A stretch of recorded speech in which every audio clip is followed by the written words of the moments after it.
Saudara, tamu saya kali ini adalah seorang pengusaha yang sudah sangat lama malang melintang di dalam usaha di Batam. Beliau tahun 2023 dianugerahi penghargaan sebagai tokoh forwarding dan logistik di Batam. Nah, beliau adalah Bapak Kapten Daniel Burhanuddin. Apa kabar Pak Daniel? Kabar baik. Pak Daniel, kenapa dipanggil Kapten? Ya, karena saya memang kapten kapal. Nakoda ya? Oh. Nakoda. Tahun berapa itu Pak? Saya tuh sekolahnya ya Taman IP. Oh, Akademi Ilmu Pelayaran. Ya. Tahun 62. Oke, ya. Pada saat itu ikatan dinas dengan perusahaan-perusahaan asing. Jadi saya ikatan dinas dengan Stanford atau ESO. Dia yang ngirim saya sekolah di IP. Jadi selama sekolah tuh udah dapat uang saku. Nah, kirimlah ke orang tua. Dan sebenarnya sebelum itu saya udah sekolah di Akademi Tekstil di Bandung 3 bulan. Tapi kalau Akademi Tekstil itu kan biaya sendiri, biaya orang tua. Kalau ini tidak, malah waktu sekolah masih ya. Udah tahun berapa Pak Daniel ke Batam? Saya pertama injak Batam tahun 71. Berarti pada saat baru Batam dikembangkan? Kembangkan. Jadi waktu itu tahun 71 saya dulu kerja di Elham. Jadi direktur utama Elham. Apa itu Elham Pak? Perusahaan juga. Oh. Iya. Jadi udah kerja situ karena ketidakcocokan dengan owner, saya mengundurkan diri. Nah, baru bikin usaha sendiri? Ya, belum itu. Jadi waktu itu sebenarnya intinya mau kembali belajar. Oh. Jadi nggak mau saya mau dipindahkan ke mana. Jadi mau berhenti belajar. Kedengaran sama Bapak Sujatmiko. Dia itu dubes di Singapura yang merangkap jadi bos Pertamina di Batam. Nah, anunya si itu udah almarhum dia. Ajudannya Mawardi Harni. Oh iya. Udah meninggal. Iya. Jadi waktu itu saya dipanggil sama Pak Sujatmiko. Aku dengar kau mau balik belajar ya kan? Iya. Nah bagaimana katanya tidak ada orang yang di laut ini yang ngerti. Belum buka tuh BP. Oh, BP Batam belum, baru diambil Pertamina. Kau di sini aja katanya. Malah ditawarin masuk Pertamina. Saya tidak mau. Karena kalau terus terang aja kita buka-bukaan, saya ini juga orang Melayu. Tapi penyakit Melayu ini, kalau ada bapak, kerja bagus. Tapi satu waktu nanti, bapak kan mesti pensiun, siapa? Mulai lagi rokakan hasil-hasilnya, sehingga nama saya jelek, saya nggak suka. Terus katanya, jadi kerja Pertamina aja. Aku kasih kau $3.500 Singapura per bulan. Saya tidak mau. Kurang banyak. Bukan kurang banyak. Lama-lama. Ya kita untuk kau. Tidak ada yang orang yang ngerti laut. Akhirnya timbullah omongan dari beliau. Berusaha berani tidak kau?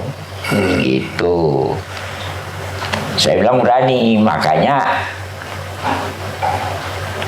berusaha berdirinya PT Eskarada itu tahun 75. 75 berdiri Eskarada. Kenapa nama Eskarada? Kok seperti nama-nama Spanyol gitu? Eskarada itu S-nya Supandi, nama pemegang partner, ya pemegang saham. Ya, ya. Habis itu K-nya itu Kadar, B cukai, Ya, ya. D-nya Daniel, gitu. Eskarada. Eskarada. Ya, ya. Ini Eskarada ini kontainer ya, Pak? Kita melakukan angkutan. Angkutannya. Dan kebetulan ya rupanya diberi penghargaan sama Pak Rudi karena saya itu merupakan orang pertama yang mengadakan kontainerisasi ke Batam. Itu. Dari mana dapat ide Bapak bikin usaha kontainer waktu itu? Enggak, soalnya kan namanya kan kapten kapal udah keliling kemana-mana. Negara lain itu kan udah berkembang. Tapi dengar katanya Eskarada ini kontainer terbanyak Pak di Batam. Kontainer terbanyak dan chassisnya terbanyak. Chassis tuh, Ya, ya.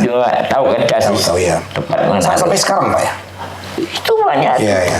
Jadi kalau begitu bolehlah Bapak dibilang raja kontainer sebenarnya ya? Oh, enggak lah. Itu Raja kalau kontainer bilang Batam. raja itu kan masih udah dunia tuh. Iya, ya. Tapi untuk kelas Batam yang terbanyak sebenarnya ini ya Pak? Yang terbanyak chassisnya Itu kita. yang ukuran berapa? 20 atau 40 feet? 20, 40, dan malah ada ukuran yang orang lain tidak punya, 45. Oh. Iya, iya. Jadi kalau barang-barang masuk yang umur 45, berikan ke kita. Ya, jadi kalau boleh tahu konsumen Pak Daniel Eskarada itu terbesar siapa Pak ya selama ini? Dulu Watamido, Oh, iya, iya, iya. sekarang ya campuran lah. Berarti Masalahnya yang kurang dipikirkan, kita nih kan kadang-kadang orang tuh berarti ya, ongkos terlalu mahal kontainer dari Singapura ke Batam. Karena Singapura itu mengendalikan mulai dari pelabuhan dia di Singapura sampai ke door. Jadi door to door dia yang ambil. oh, kalau kita enggak ya Pak? Kita udah termasuk dikendalikan Singapura. Saya mengerjakan PT Philip 25 tahun. Tapi penagihan selalu ke forwarder Singapura. Jadi dia nanti dari tarif kita tuh dia markup lagi. Oh, iya, iya, iya. Itu. Pak Daniel, seperti apa kondisi Batam pada saat itu untuk dunia bisnis Pak tahun-tahun 71 itu ketika Bapak baru mulai? Sebenarnya dulu yang menyebabkan saya mau berusaha itu adalah perminyakan. Jadi perminyakan saya menghandle berapa? 5 atau 10. Banyak sekali. Tapi ini penyakit bangsa. Datang masuk Watamindo, itu dilupakan. Jadi perminyakan itu yang tadinya udah masuk sini pada lari ke Balikpapan. Oh, Jadi tidak diperhatikan mereka. Banyak fasilitas-fasilitas itu. iya, iya. Kalau boleh tahu selama Bapak menjadi pengusaha di Batam, pada saat kapan usaha Bapak ini betul-betul booming gitu sehingga Bapak betul-betul merasakan nikmatnya? Booming pada saat Batamindo masuk. Oh, iya, iya. Tapi kalau sekarang Batamindo juga berkurang, pabrik-pabrik yang buka di sana pindah ke negara lain, itu juga pengaruh kepada Dia tidak pindah ke tempat lain. Kan orang yang berusaha seperti saya ini kan banyak, cuman mungkin tidak sebesar kita kan. Iya, iya. Nah, jadi kadang-kadang ambil dari sana, ambil dari sini, dia tinggalkan. Ya kadang-kadang kita dikontrol. Nah, yang terakhir itu sampai angkutan kontainernya di Batam tuh tidak dilaksanakan oleh Eskarada. Karena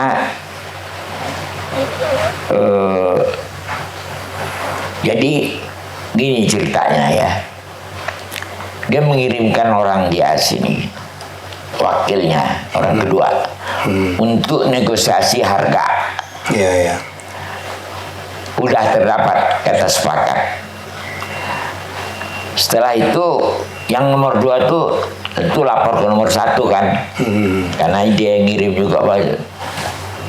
Tapi waktu itu yang nomor 1 enggak mau, masih minta turun lagi. Iya, iya. Saya enggak mau.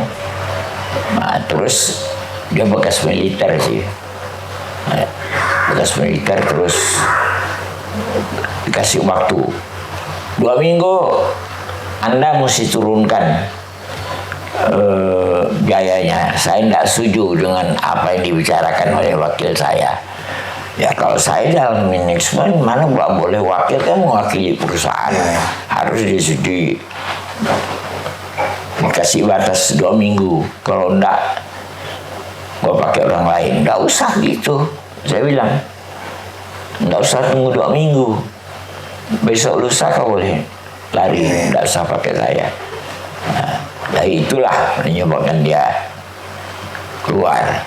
Nah, tapi 2 minggu setelah itu, karena kita nih terutama banyak kasus, udah dapat perusahaan lagi. Pak Daniel, ini kan ketua otorita Batam yang sekarang namanya menjadi BP Batam kan sudah berganti. Nah, kalau saya tidak salah Pak Rudi ini sudah ketua yang ke-8. Di zaman siapa Bapak merasa paling enak gitu jadi pengusaha? Sudarsono. Oh gitu ya. Kenapa Pak? Dia itu kan angkatan darat.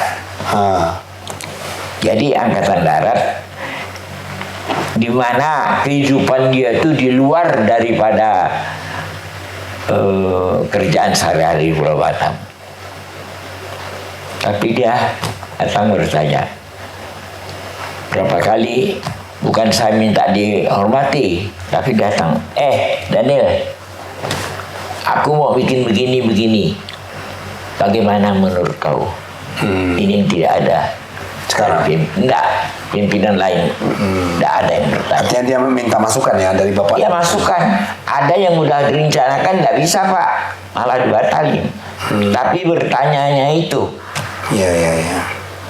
hanya dia.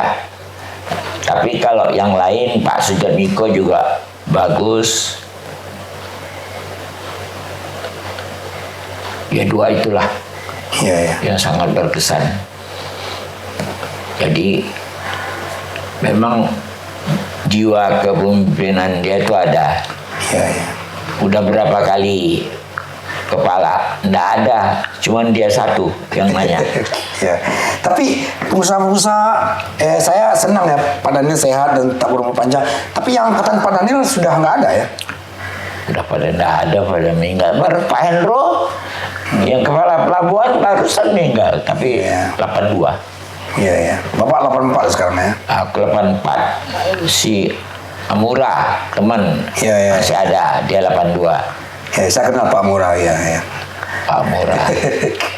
Apa yang ingin Bapak sampaikan kepada para pengusaha?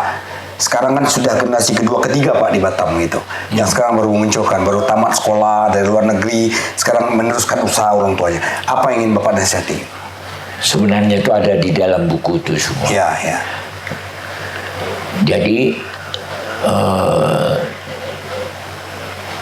kalau kita dalam berusaha, jangan dipaksakan untuk menolong keluarga. Maksudnya, kadang-kadang orang demi keluarga yang mau masuk kerja itu tidak punya kemampuan, tapi faktor keluarga di atas segala-galanya. Nepotisme ya Pak? Ya, itu dilakukan. Kalau di sini enggak, saya berhenti. Kalau nggak ikut aturan. Iya. Jadi memang di situ ada tuh di buku semua tuh. Iya. Dan kita harus bisa mengatakan tidak kebanyakan kan orang nggak bisa, harus bisa mengatakan tidak, jangan mau ngikut aja. Ya. Tapi dari dulu Pak Daniel juga terkenal orang yang kritis, suka mengkritik gitu. Itu kenapa Pak Daniel? Ya sebenarnya mengkritik itu bukannya keinginan saya, tapi kalau sesuatu yang dijalankan itu sudah tidak betul, harus kita luruskan. Jadi mengkritik itu meluruskan. Ya, bukan kita nak benci ya, tapi Bukan benci. karena sayang lah kita kritik. Iya betul. Jadi mengenai ini sekarang nih kan, kalau saya lihat pimpinan di Batam ini, makanya susah mau ketemu kayak Pak Darsono. Pak Darsono kelemahan dia tahu kelemahan dia bertanya. Kalau sekarang ini enggak. Nah udah begitu tidak ya misalnya ya, kalau orang menggantikan sesuatu, misalnya saya menggantikan Anda ya, ini kebanyakan nih, nanti saya bikin aturan sendiri. Sekarang I'm the boss, jadi gue bikin aturan. Sebenarnya tidak boleh begitu. Yang asal usulnya itu harus tentukan jalan pikirannya kemana. Siapa juga pejabatnya itu dijalankan. Ya. Nah ini yang tidak berlaku. Ya. Pak Daniel, saya ingin nanyakan, menurut Bapak kenapa Pelabuhan Batu Ampar, pelabuhan tertua di Batam ini, itu perkembangannya lambat sekali gitu? Ya perkembangan lambat ya, seperti saya katakan, ibarat haluan kapal, kalau sudah ditentukan, siapa bujak juga nakodanya, haluannya segitu. Tapi ini kan kebanyakan ini kan orang Indonesia, penyakit bangsanya, nggak mau pakai yang sekarang gua. Oh, ganti pimpinan, ganti kebijakan. Itu dia. Jadi kebijakan tuh nggak maju-maju. Nah itu yang lebih karena kepentingan pribadi. Susah waktu Ampar. Ya. Sebenarnya kalau itu tetap dipakai Pertamina barangkali udah berkembang. Oh gitu ya Pak. Memang tuh dibikinnya kan karena Pertamina. Jadi Pertamina masuk ke sini, yang bikin pelabuhan Batu Ampar tuh Taisei. Taisei itu selesai di Bali, kerja sini. Dia kerjakan atas nama Pertamina. Ya. Nah, jadi itu sebabnya mengapa tidak bisa berkembang. Susah mau berkembang di Batam. Karena itu berubah-ubah. Jadi kata gue, satu investor kalau mau masuk ke satu daerah, yang diperiksa dia pertama itu bagaimana aturannya. Ya. FTZ udah betul. Kedua, pengamanannya bagaimana. Ya. Ketiga, yang bisa menyebabkan dia lari adalah konsistensi. Ya sekarang coba aja kalau dia buang duit banyak sini, nggak tahu berubah peraturan. Ya. Nah, kayak macam sekarang, daerah ini FTZ, Batam ini, tapi dibikin kek. Kek itu adalah peraturan yang membebaskan dia masuk atau apa, sama dengan FTZ. Itu gunanya untuk di daerah pabean. Tapi dibikin di sini. Jadi menurut Pak Daniel kek itu nggak mendukung sebenarnya. Tidak perlu. Oh. Soalnya kan FTZ Sudah keseluruhan sebenarnya ya. Lebih lagi kan bebas masuk, bebas apa semua bebas. Kek itu juga gitu. Apa gunanya udah bebas semua dimasukkan? Kek itu harusnya di daerah pabean. Oh. Nah, tapi tidak ada yang memperbaiki. Ya. Nah, itu jadi Dan mestinya ini yang nggak dibentuk nih.